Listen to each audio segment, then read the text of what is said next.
There are no subtractions and divisions in our mind. There is only addition and multiplication. I will just remove negative thoughts and I will have positive thoughts.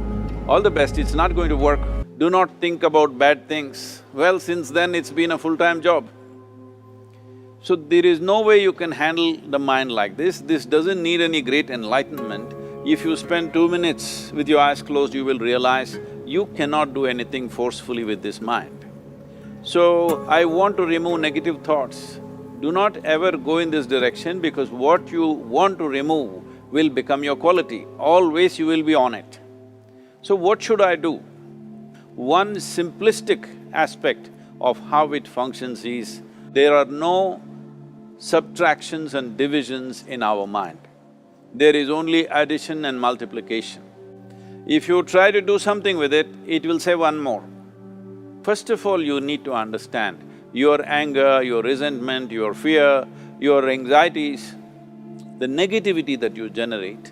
Generally, resentment, anger, it is always directed towards somebody. But we need to understand this is poisons that we are drinking and expecting somebody else to die.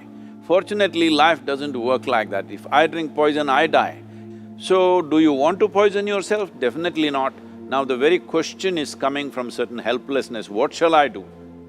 Don't do anything. Just sit back and just concern yourself with something which is a life process. Maybe your heartbeat, maybe your breath, maybe just the sensation of being alive.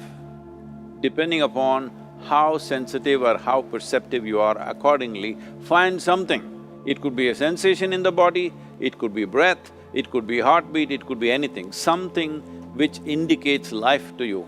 Just pay attention to that for some time. Slowly you will see there is a distinction between what is you and what you have gathered, which includes both your physiological and psychological possibility or mess, whatever you made out of it.